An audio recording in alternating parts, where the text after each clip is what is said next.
sempat tertarik dengan punk karena awal stylenya dulu keren kan, boot, rambut spiky, pokoknya kesannya itu budaya perlawanan banget lah, apalagi kita di timur.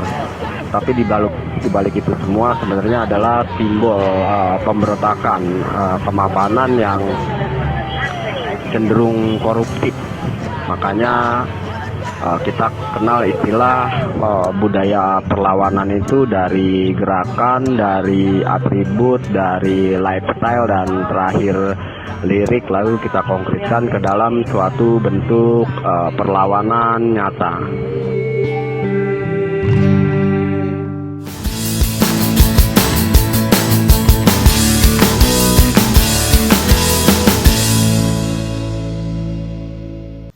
Assalamualaikum warahmatullahi wabarakatuh. Ketemu lagi sama gue berdua, gue Otong, gue Toto. masih di channel Cerita Manusia edisi Pengen ya Supi.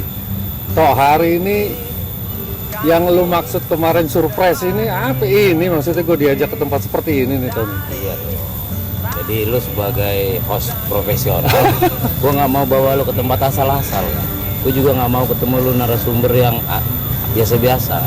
Nah ini tempat, lu percaya nggak dulunya nih tempat sampah, serem, tempat orang aksi, tinju di sini, mabuk-mabuk gitu. Sekarang berubah. Soalnya tadi lu kan mau ngasih surprise, tutup mata gue ditutup udah kayak pengantin baru tuh. Romantis banget tuh. Nyata lu mengajak gue suatu tempat yang aslinya nggak jauh dari Jakarta dan ini masih di Bekasi gitu. Ini keren banget itu. Tempat bukan manusia lah yang gue bawa ke lu ini. Supaya lu merasa pulang kampung. Asli. Ini kalau kayak gini hawanya udah mager aja lah. Ngeliat kali udah pengen lempar joran ya kan, sambil kopi, sambil ngerokok. Ngedayung. Cuman masalahnya yang rubah ini semua kayak begini kan ini Bukan ujuk-ujuk. bukan ujuk-ujuk dan juga Bukan sulap, bukan sulit. bener. Nah sosok di balik itu nih siapa ya Tok? Ada. Nah, ini mau gue bawa salah satunya, nanti kita ajak ngobrol di sini. Sip. Salah satu. Pengen ngulik-ngulik juga nih, maksudnya penasaran juga gitu. Kita panggil aja langsung. Boleh lah, biar kayak Kita panggil Bang Jon. Bang Yun. Nah, ini orangnya asik nih buat diajak ngobrol. Mudah-mudahan Ini ada goyangan-goyangan dikit. Biar ini nih Bang Jon, biar alami nih. Bang Jon, kenalin Bang, gue Otong. Mungkin baru pertama kesini, kalau Toto mah udah sering kali ya waktu bawa laki-laki atau perempuan, gue nggak tahu. Karena suasana ini banget nih, representatif buat ngilangin kepenatan di kota besar dan juga ya buat keluarga. Baik juga kalau gue lihat kan di sini ada pampang-pampangnya nih ya, informasi. Betul. Kaitannya sama bisa buat edukasi juga anak-anak kita ya. Betul. Padahal ini kayak tempat yang kayak begini ini nih. Ini Tok, orangnya Tok. ini salah satu inisiatornya di sini. Siapa ini Tok? Bang Jon ini nih. Nah, saya pintas soal Bang Jon ini. Dia ini vokalis United Smoker. Alirannya punk. Alirannya punk, Pak. Dan yang gua yang baru denger, wah, ketika ini kan bagian dari seni musik yang mau gitu loh ngeberesin tempat kayak begini gitu loh Bang Jon. Ya kan? Ini aja langsung. Apalagi alirannya punk ya. Wah, itu satu yang secara gue ya masyarakat awam melihat aliran punk untuk mengubah tempat kayak begini itu mustahil nih tanpa bantuan jin ini Bang Jon. Supaya kita nggak error, kita tanya dulu punk itu sebenarnya. Nah, iya benar. Apa Bang Jon nih? Punk itu sebenarnya apa sih nih? Punk itu adalah secara musik timbul dari rasa kebosanan itu sendiri sebenarnya. Nggak peduli kita jago atau enggak, yang penting gue main, gue punya energi dan perlawanannya jauh lebih keras diimplementasikan ke dalam lirik-lirik yang pada zamannya mungkin orang akan terbelalak kan, sehingga waktu itu budaya kemapanan di musik sendiri carut marut habis diobrak-abrik lah, dengan banyak kritisi tentang pemerintahan dan sistem yang pada waktu itu cenderung eksploitatif. Contohnya adalah ketika Sex Pistols itu melakukan membuat suatu lagu atau God Save the Queen kan, yang intinya kan mencaci maki Ratu Elizabeth kan, sehingga dia dikeluarkan dari deportasi dari Inggris itu sendiri. Mereka nggak perlu jago, mereka nggak perlu enak suaranya gitu kan ya, tapi mereka punya semangat dan ideologi tentang perlawanan yang istilahnya nggak kena kompromi, brutal, sadis, ganas gitu lah ya. Oke. Gitu. Bang, kalau untuk masuk ke Indonesia sendiri nih, kira-kira tahun berapa ya untuk punk sendiri berkembang di Punk Indonesia? itu sebenarnya termasuk cepat kalau di Indonesia. Kalau teman-teman bisa ngelihat dulu film Rhoma Irama yang Menggapai Matahari kan ada tuh simbol-simbol Oh. kayak Ikang Fauji lawan siapa gitu kan yang nah, itu sebenarnya sudah mulai ada lah simbol-simbol. Walaupun band pada saat itu belum ada tapi mungkin kurang mengenal lebih dalam gitu kan tentang musik punk itu sendiri. Kalau akhir berkembangnya tuh akhir 80-an tuh udah mulai ada band kayak The Vacant. Nah, boomingnya ketika MTV ada di kita kan. Oh, Nah, oke, itu oke. Itu jadi baru- media lah ya. Ya jadi media. Oke. Nah, artinya kan kehadiran teman-teman apa ya, aliran musik punk ini juga kan tadi ya sebuah bentuk perlawanan. Dan artinya kan di Indonesia sendiri juga ada sesuatu yang untuk dilawan, yang mereka merasa tidak bebas, tidak merdeka untuk hal itu. Betul. Pada saat itu apa nih Bang, tahu nggak sejarahnya perlawanan pada saat 80-an itu, peralihan antara ini ya, secara penguasa itu kan udah masuk Orde Baru Betul. kan, masa pembangunan setelah masa perang dan Iya. revolusi Indonesia juga. Iya, betul. Boleh dikasih tahu nggak Bang, perlawanan seperti apa? Apakah sama dengan perlawanan secara umum untuk di Indonesia sendiri Bang? Oh, kalau di Indonesia kita melihat dua sisi ya. Satu yang memang mereka senang musiknya gitu. Oh, Satu oke. mereka yang penganut ideologinya. Jadi gerakan konkretnya sendiri perlawanan ketika waktu itu reformasi kan. Ya. Banyak dari teman-teman sudah melakukan kegiatan atau aktivitas langsung turun ke jalan guna menggeser posisi Soeharto yang pada saat itu sangat kita ketahui sangat kuat Kuat, dan ya. sangat diktator, dan punk sendiri hadir adalah sebagai jawaban atas sebuah carut marutnya sebuah sistem jolimnya sebuah seorang pemimpin penguasa dan pengekangan terhadap kebebasan itu sendiri. Itu akan lahir timbul dengan sendirinya karena ideologi mereka memang menganut sistem itu gitu. Nah, ini kalau ngebedainnya nanti di masyarakat yang sekedar suka musik dan yang ideologinya ngejalanin ideologinya, perbedaannya di mana? Perbedaannya di satu, kalau yang suka musiknya doang biasanya mereka cenderung menggunakan atribut atau pernak-pernik itu fashionnya kan, Fashion aja. fashion Oke. tanpa ada bentuk konkret melakukan gerakan mereka seperti apa gitu. Kalau yang ideologinya sudah masuk, biasanya mereka akan tergabung di suatu organ atau organisasi dan ikut mewarnai dari gerakan itu sendiri gitu. Nah, kalau Bang Jon pribadi punya pemahaman sendiri terhadap punk ini, apa arti dari secara umum atau Secara pribadi ya? yang Secara umum adalah punk itu menurut gua budaya perlawanan yang kita konsep dan bisa menjadi sesuatu yang bisa menggugah orang banyak ke dalam bentuk suatu musik dan gerakan.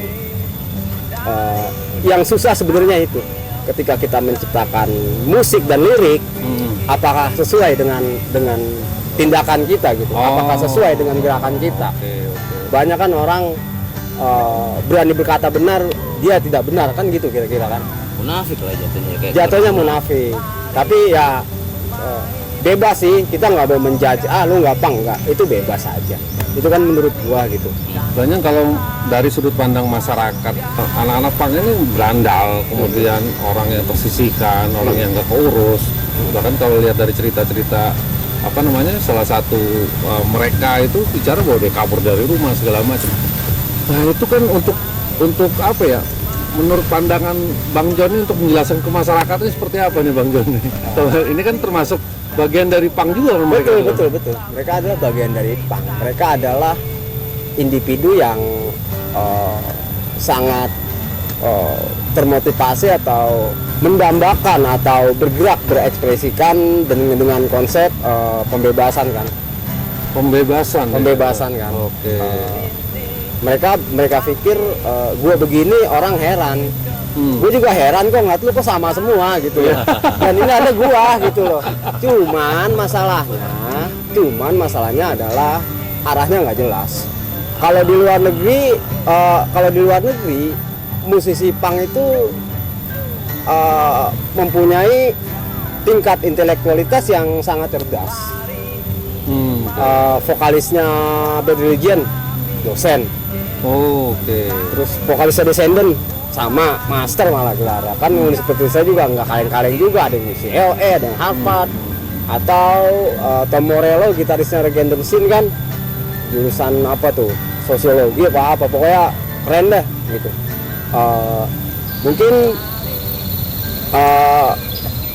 ada yang salah, ada yang miss. Kalau menurut saya ada yang miss. Mereka menganggap bahwa kebebasan ya menurut gua aja gitu. Ada yang miss, mereka tanpa ada tujuan yang hidup yang jelas, tanpa ada gerakan perlawanan yang jelas, dan cenderung hedonis. Gue juga sama ngeritisi, sama. Ini nggak bener, ini nggak bener. Tapi ya gue bukan gue manusia biasa juga kan, gue punya keterbatasan. Kalau selama ini pencerahan ke teman-teman gue anggap melakukan masukan saran ke teman-teman itu gua anggap udah selesai. Tapi kalau mereka tetap begitu ya monggo silakan. Taunya perlawanan terhadap apa nih? Tiba-tiba langsung aksi ke lingkungan kayak seperti ini nih. Iya. Akhirnya tempat runway gue di sini, dan memang dari mulai kecil itu gue sering diajak ke sini sama almarhum orang tua gitu. Gue sering diajak mancing. Cuman sangat beda waktu itu dan sekarang, sangat beda sekali. Waktu itu gue bokap gue serabutan kerjanya, saudara gue berlima, tapi gue punya kemewahan yang nggak punya dimiliki orang lain gitu. Dengan cara gue ke sungai, gue berburu hewan yang ada di sini, gue bisa dapetin lauk yang mungkin bos-bos waktu itu nggak bisa kayak gue juga gitu loh. Gue terkesan dengan masa kecil gue, dan ketika PPKM itu gue coba mancing. Gue beli perahu karet, gue udah nggak ada sih perahu karet. Gue coba nyusun dari ujung, dari hulu. Hulunya di mana nih, Bang Jon? Hulunya di Gunung Karang. Dari sana mulai, Bang Jon. Iya. Selama gue nyusur itu gue ngeliat ada pipa perusahaan ngebuang limbah seenaknya. Ada oli bekas, ada cairan kimia yang kalau masuk ke air warnanya berubah jadi merah. Wah, masa udah gue di daerah industri, gue dijajah secara ekologis, gue harus menerima konsekuensi dari hidup pikuk kawasan terbesar se-Asia Tenggara. Sekarang gue mau dapet kesenangan aja gue harus pergi jauh. Ini gue nggak terima gitu. Dan lagi-lagi karena gue milih ideologi punk tuh bukan karena gue milih, emang gue basicnya begini gitu loh. Gue tuh selalu nggak bisa diem. Kalau ada yang nggak beres, gue nggak akan bisa diem. Nggak tahu, Allah mungkin nakdirin gue seperti ini. Akhirnya lama-lama, ini nggak boleh hilang, ini nggak boleh punah, ini nggak boleh rusak. Ya, gue bareng temen-temen kan. Ayo kita yang ngerjain yang simpel aja. Kalau habis mancing sampah gue kumpulin sampah plastik. Dulu ini parah kan, parah ini. Limbah oli juga nyangkut di ini kan, di bambu-bambu kan, karena Di atas ya ya gue mulai galang kekuatan, temen-temen yang terpanggil akhirnya sedikit demi sedikit kan bisa gue organisir semua, melakukan gerakan sampai akhirnya ya hari ini gue nyebur lah. Hari ini gue nyebur dan alhamdulillah banyak orang yang ngerasain. Gue ngurusin, logikanya gini lah, gue ngurusin kali. Bisa gue pastiin bahwa gue 100 meter aja gue nggak punya sawah di sini toh. Iya. Dan gue nggak minum juga dari air sini gitu. Rumah gue agak jauh. Orang mungkin menganggap ini orang gila kali. Tapi gue jalanin aja. Gue mau-mauan sih ngurusin kali, ngurusin apa kan. Tapi ya gue pikir perbuatan baik sekecil apapun akan ada ya manfaat buat orang banyak lah. Gue meyakini itu gitu. Kalau masalah imbalan apa segala macam, sampai hari ini gue nggak pernah mikirin. Kalau misalkan gue ngorbanin waktu buat keluarga, gue ngorbanin waktu gue sebagai kepala keluarga, gue harus habis waktu di sini. Istri anak bini gue silakan nyalain gue gitu. Yang penting pada saatnya nanti mereka akan tahu apa yang gue lakuin adalah buat mereka juga. Bang Jon, menarik ya. Kalau Bang Jon tadi bilang ini adalah tempat salah satu masa kecil, salah satu lah ada historical Iya. masa kecil di waktu masa kecil Bang Jon. Yang menarik kemewahan itu loh toh, ya kan? Bang Jon tuh merasa mewah banget dapat hadiah tempat seperti ini, dia bisa mancing, bisa bawa lauk ke rumah. Itu kan bukannya apa ya? Kalau apalagi ini Cikarang ini termasuk apa ya, perkotaan lah, pusat industri. Untuk punya pemikiran begitu, Bang Jon ini mau ngebagikan kemewahan itu untuk generasi mendatang. Betul. Dengan cara ini tetap lestari nih. Betul. Kembalikan lagi seperti waktu Bang Jon, walaupun nggak bisa ya, Nggak balikan bisa. lagi seperti Bang Jon masih sering main ke sini diajak. Ini luar biasa loh Bang Jon. Membagikan kemewahan dan dalam artian mewah yang nggak ada nilainya Bang Jon ya. Betul, nggak ada nilai. Satu nggak ada nilainya untuk generasi mendatang. Berapa lama prosesnya? Terhitung 2 tahunan lah. 2 tahun. 2 tahun dan teman-teman yang bareng Bang Jon ini adalah semuanya anak-anak Bang. Sebagian. Mayoritas ya? Sebagian. Sisanya ada dari komunitas pemancing, ada yang dari relawan lain, ada yang dari penggiat sejarah. Pokoknya kalau masih ada mulut sama napasnya kita rekrut gitu. Ini kan menariknya agak susah ya Bang ya. Bang Jon bilang bahwa ngajak teman-teman yang ya satu frekuensi lah untuk Betul. melakukan perlawanan, salah satu perlawanan ya. Cara ngajaknya ke teman-teman kan harus di frekuensi harus disamain dulu Betul. ya, Bang. Ada frekuensinya, gue bukan bidang ini ngelawan ini, gue ngelawannya bidang yang lain gitu. Nah itu kan agak sulit tuh Bang Jon. Gimana Jadi- Bang Jon usahanya untuk menyamakan frekuensi dulu nih? Jadi zaman sekarang tuh enaknya tuh ya beda sama zaman kita kecil dulu. Kalau sekarang kan ada medsos. Oke, iya, iya. Jadi semua kegiatan kita terkait ini kita bisa post kan. Dari sekian post itu pasti ada traffic kan, ada yang wah keren nih, ini nih, ini banyak lah ya. Ada yang walaupun ada banyak yang nggak setuju. Dari situ kita mulai menjaring teman-teman yang mau ikut terjun. Dan ya alhamdulillah sih mereka banyak kok yang tergerak. Artinya apa? Sebenarnya kita masih punya banyak orang baik yang siap mengorbankan waktunya untuk ngurusi ini. Permasalahan kita kan nggak tahu orang baiknya itu di mana. Nah lewat medsos kita bisa jaring kan. Oh. Kita cuma ngumpulin orang baik kok di sini, bukan ngumpulin orang jahat gitu. Jadi medsos itu bukan cuma buat nyari yang BO-BO itu aja teman. Dan itu gratis ya Bang ya? Gratis, Medsos kan? itu gratis. Gratis. Kan, ya? Selam dari 2 tahun. 2 tahun. 2 tahun.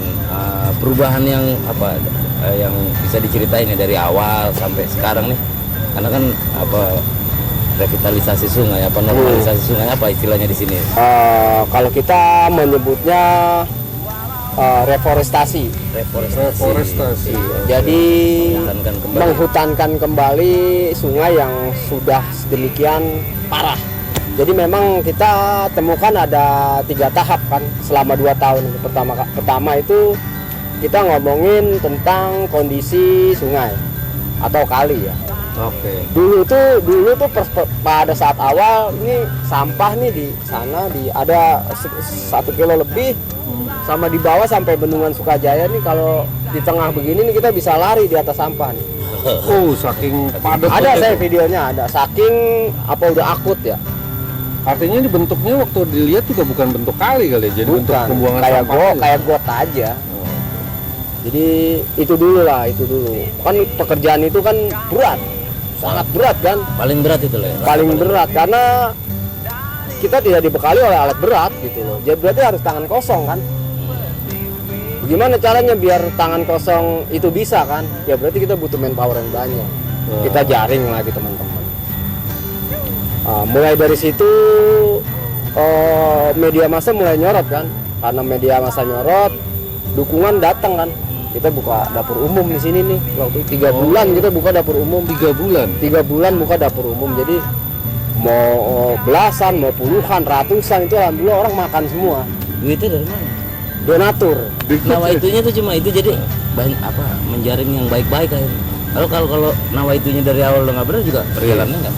Menurut gua. Dan itu didengar oleh alam semesta yang menggerakkan Dan dibantu, dibantu pekerjaannya apa jadi apa sampai ya sekarang manfaatnya kan apa, sungainya udah jelas jadi bersih, airnya jadi bersih, udaranya di sini juga. Dan lu kan nggak berasa ada di kota industri kan? Itu loh Bang Jo, makanya saya kesini kan ditutup mata, gue bilang romantis banget. Kalau akhirnya mau dikasih lihat di tempat yang gue pikir ini jauh dari kota besar, ternyata yang apa namanya masih di dalam kota besar gitu. Bang Jon, tadi kan tahapan pertama adalah ngebersihin sampah dengan apa ya, langkah pertama. Kemudian kan ada langkah kedua juga karena tujuannya ada deforestasi sungai tadi. Ini titik ini udah sampai mana nih pencapaian saat ini? Kalau sekarang kita kan tadi apa, satu kan kondisi sungai ya, termasuk sampah kan paling akut tuh biasanya. Kedua itu kita rehabilitasi das. Rehabilitasi das itu menghijaukan kembali das sungai sepadan atau orang-orang dari BBWS atau PJT ya yang mengurus masalah sungai itu Punya kewenangan di sana. iya menyebutnya GSS atau garis sepadan sungai, karena garis sepadan sungai adalah green belt atau sabuk hijau sebagai penjangga sungai itu sendiri. Nah, ketiga adalah tahap pemuliaan keanekaragaman hayati atau biodiversity yang 30 tahun lalu punah, kita hidupkan kembali gitu. Kita harapannya sudah sampai situ. Yang tadi gue bilang kemewahan adalah wah mantep ya, hawanya udah pas, suasananya udah pas, campur kopi tuh. Mantep ya. Ini udah ini salah satu kemewahan nih Bang Jon nih. Hasil dari teman-teman juga. Kopi ini kan konsentrasi pikiran. Jadi kalau biar makin konsentrasi lah. Nah, tadi Bang Jon apa berarti udah tahapan membalikan kemuliaan hayati tadi ya? iya, mengembalikan hewan endemik yang 30 tahun lalu punah. Bang Jon, kalau tadi ya apa namanya Bang Jon bilang ada pipa tercemar dulu, kali ini ada pipa-pipa apa ya, pabrik yang mengalirkan, itu kan butuh perlawanan ya toh, perlawanan terhadap apa lingkungan, terhadap orang-orang atau company yang memang tidak care dengan lingkungan kali ini. Itu caranya gimana Bang? Kan nggak ujuk-ujuk Bang Jon bersihin terus pipa itu nggak ngalir lagi ke kali kita kan? Nggak mungkin mulus-mulus aja. Nggak mungkin mulus-mulus aja deh. Ada perlawanan Pak. Nah Ya. itu apa namanya, pada saat itu perlawanan seperti apa nih Bang? Kita kan tiap hari nih, seminggu kadang-kadang nggak tiap hari ya, seminggu kadang-kadang 2-3 kali kita melakukan patroli sungai, dan ini adalah perahu yang kita gunakan untuk patroli sungai. Ini adalah perahu. Oke. Jadi teman-teman ketika patroli sungai itu, satu ada yang bagian dokumentasi, dua ada yang bagian ngambil sampel air, ketiga ada yang bagian advokasi atau lapor sono sini nih kayak mama. Itulah kira-kira. Jadi sekali, 2 kali, 3 kali, kalau udah 10 kali lebih kita hajar terus kan pusing mereka kan. Apalagi isu lingkungan ini Isu lingkungan kuat kuat ya. kan, mereka pusing lama-lama kan. Awal stigmanya adalah ini daerah industri, ketika gua ngeributin masalah pencemaran, otomatis orang pabrik mungkin ngeliatnya, lu minta limbah ekonomis gua lo. Lu mau minta bersih gua lo. Malah ke situ. Begitu jelek, otaknya jelek. Dia pikir everybody got the price gitu kan. Semua orang pasti ada harganya, mereka pikir. Tapi alhamdulillah sampai hari ini gua nggak pernah tuh Pasang bandrol. apa ngangkat 1 truk besi gitu, apa ngangkat 200 tong gitu, apa gua ngangkat plastik PE gitu 1 kontainer, nggak pernah. Karena memang bukan itu tujuannya. Karena bukan itu tujuan gua sih. Udah lu water treatment lu benerin, limbah cair lu filter lagi. Kalau udah memenuhi standar baku mutu air ya silakan buang, walaupun ini bukan tempatnya. Ini karena karena tujuan awal dari Bang John dan teman-teman orientasinya bukan ke situ. Iya. Dan alhamdulillahnya masih dalam jalur yang lurus nih Bang John. Iya. Dan itu menyamakan jalur yang lurus sama teman itu kan agak susah. Iya. Kadang ada satu temen udah terima aja, toh itunya juga buat kesini seumpama konservasi kan tuh jadi hal yang sia-sia juga kan. Kita menerima dari mereka, ya mereka dengan santainya ya udah gue kasih Iya. sesuatu gitu kan toh. Ini cuek lagi. Dan dia ini kan. cuek lagi gitu loh. Sini nggak bisa rutin itu tadi, walaupun nggak setiap hari tapi patroli dilakukan terus. Kan patroli ini kan butuh sholat. Dan ini nih. Ya, betul. Ini apa perahu patrolinya nih. Iya. Butuh sholat, butuh makan. Ini biayanya dari mana? Biaya. Jadi kalau kita ngitung pengeluaran yang segitu lumayan banyak, kita akan pusing sendiri.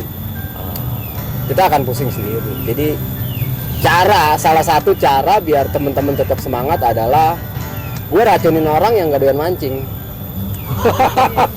Gue racunin supaya doyan mancing. Kalau udah doyan mancing pasti kan mereka naik perahu.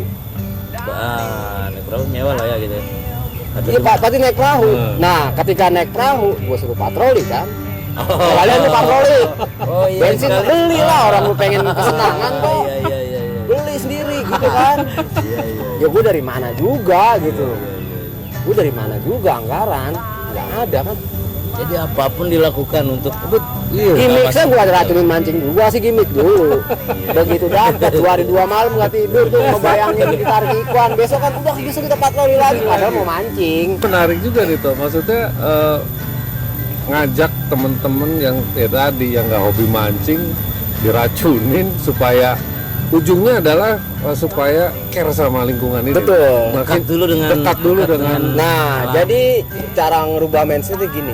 Mancing itu kan genrenya ada 2 nih. 1 mancing bayar, 2 mancing liar kan. Iya. mancing bayar dan Mancing mancing liar. Kalau ini mancing liar nih. Iya. Jadi dalam mancing liar umpan tuh nomor 2. Umpan nomor 2. Umpan nomor 2. Nomor 1. Alamnya lestari dulu. Oh iya. Kalau alamnya lestari, pasti ikannya banyak. Kalau udah ikannya banyak, lu pakai cacing aja nyari comberan pasti dapet kok. Ini nggak kepikiran semua Gitu loh. Gue coba. Lu masih tahap mancing setengah bayar. Karena yang setengahnya dibayarin teman. Jangan kan begitu toh. Gue ini termasuk mancing liar, bukannya mancing liar, mancing gratis. Itu. Dipinta parkir aja gue rada-rada jauhan dikit. Wah, kacau juga. Selain mengundang para angler tadi tuh, para pemancing itu, kan sudah juga mendirikan sekolah sungai. Sekolah Sungai, ya kan? Apa? Belajar apa loh di sekolah sungai gitu ya kan? Nah iya itu dia. Itu belajar apa? Sekolah kok sungai gitu. Nah ini apa nih Bang Joni? Jadi sekolah sungai adalah sebuah jawaban menurut saya. Di Bekasi adalah banjir itu menduduki peringkat nomor 1. Jadi di Bekasi sendiri di 23 kecamatan tahun kemarin itu hasil dari pengumpulan data info dari kita itu menunjukkan bahwa 13 kecamatan itu terendam banjir. 13 kecamatan di Bekasi. 13 kecamatan di Bekasi itu terendam banjir. Nah, kita tahu sendiri ketika bencana banjir datang, banyak korban jiwa, banyak harta yang hilang begitu saja, banyak infrastruktur yang rusak dalam sekejap, dan lagi-lagi kita tidak pernah mau untuk lebih bersahabat terhadap bencana. Sekolah sungai itu didirikan untuk membentuk suatu individu yang care terhadap alam dan tangguh menghadapi bencana. Karena mitigasi bencana dengan evakuasi bencana tuh kayak jarum sama benang. Iya. Bencana bisa kita kurangi lewat mitigasi. Ketika ada bencana datang, kita bisa melakukan tindakan guna menyelamatkan nyawa misalnya.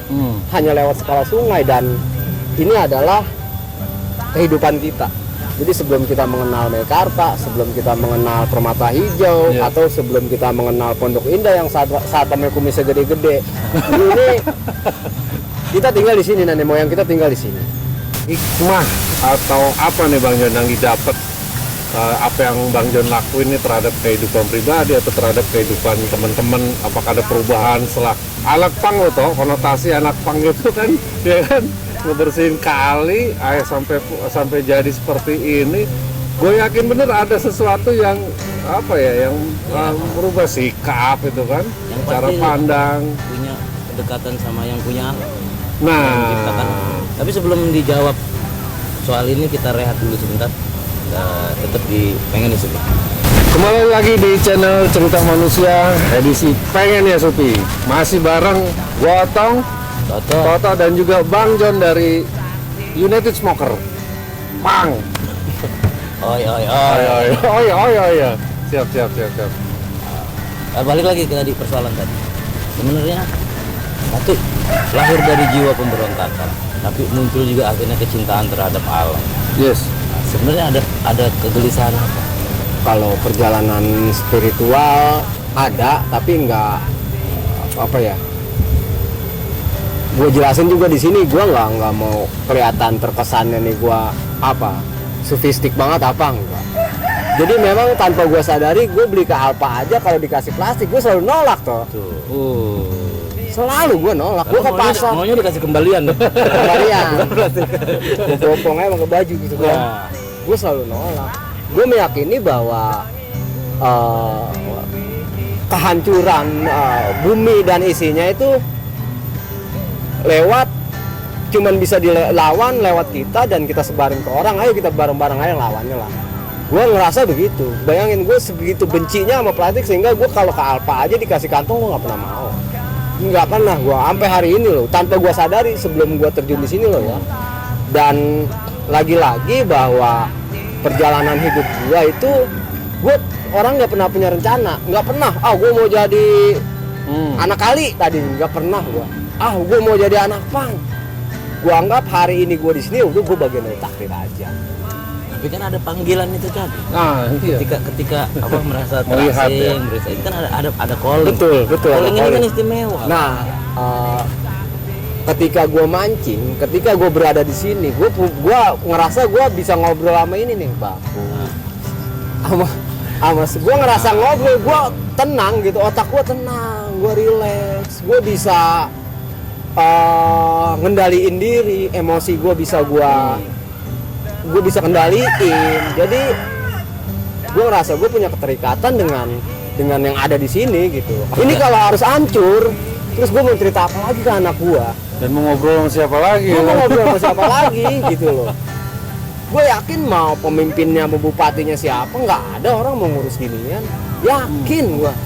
Udah capek, kagak ada duitnya gitu kan. Karena dari di sini tuh taunya Bang John tuh dari kecil ya itu kan berganti-ganti inilah ya pemimpin daerah atau segala macam. Iya. Oh ini gini-gini aja. Gini-gini gitu kan. aja. Makin Makin hancur hancur, malah gitu iya. kan. Dan gue pikir concern mereka terhadap lingkungan tuh gue anggap nol besar ya. Paling ya biasalah ngadain acara panggil IO kasih paket 197 Yang penting juta kelar dokumentasi. seremoni ada dokumentasi cabut. Ya kan sekedar formalitas. formalitas doang. Penanaman pohon 1 juta pohon ya kan. Entah Serah dari terima mana pohon dirawat kagak tuh pohon dimakanin kambing habis cabut. Karena yang sulit ini kan merawatnya. Merawatnya. Setelah ini. Sulit. Jadi setiap pohon yang tumbuh tuh gue coba ngasih komunikasi ke temen-temen. Ya lu bapak angkat dia, lu ini anak lu ini. Kalau lu nggak bisa nikmatin langsung, anggap aja sedekah. Terus kesini-sininya gue mulai mendalami bahwa ada suatu hadis, gue lupa hadisnya. Jadi kalau kita nanam pohon, jangankan orang makan buahnya toh. Duduk di situ aja. Duduk di situ aja udah dapat pahala, karena kan adem. Kasih kenyamanan ke orang, berarti memberikan kesenangan gitu kali ya.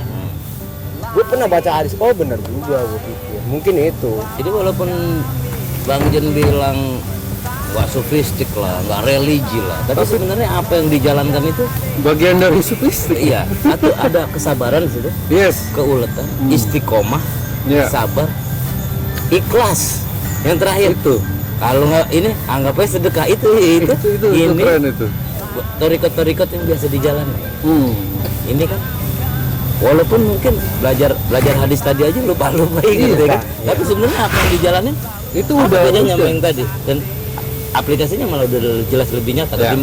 ketimbang lo maksudnya ya. Gue kan mendingan dikit. Gue tahu lu nunjuk. Makanya gue iyain aja. Nah, ini kan sebenarnya gitu kan. Ya. Ketimbang kita banyak panjang ngomong, banyak orang apa lebar ngomong begini segala macam. Tapi aplikasinya mana? Kenyataannya mana? Beta, lu lihat di situ tadi ada kerja keras di situ, ada usaha di situ, Yes. ada, dan itu kan dakwah semua sebenarnya. Iya. Dakwah semua. Dan memberikan manfaat ke orang lain. Karena manusia. Kalau itu gue tahu hadisnya tuh, khairun nas wa anfahuin nas. Tahu gue itu. Jadi Lama-lama dia ini keluar juga lama-lama. Jadi sebaik-baiknya umat manusia adalah manusia yang bermanfaat buat orang banyak itu kan. Tahu gua kalau itu gua tahu. Dan pas ada ini sekarang boleh tanya sama dia apa ada tujuannya ke situ? Belum tentu.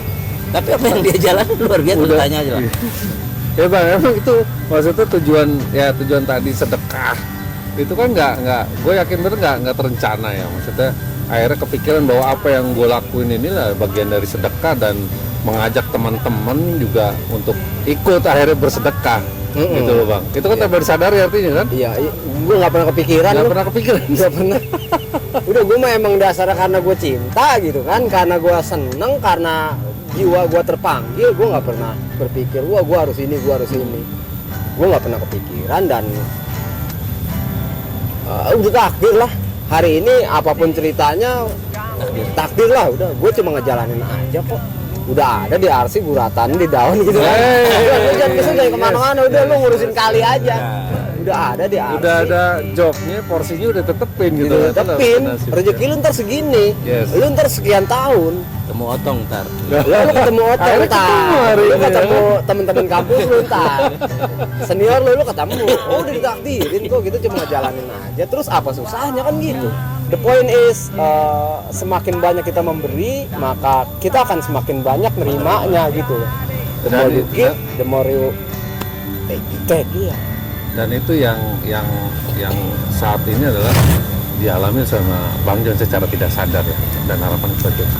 Bang John, closing statement untuk teman-teman generasi, mungkin bukan hanya di dunia punk aja ya, kita juga kan pengen menularkan ke teman-teman lain yang mungkin punya keinginan, punya kemauan untuk hal yang sama, merubah sesuatu yang mungkin bahasanya adalah belum di-download. Sebenarnya udah ada keinginan untuk merubah, cinta lingkungan segala macam.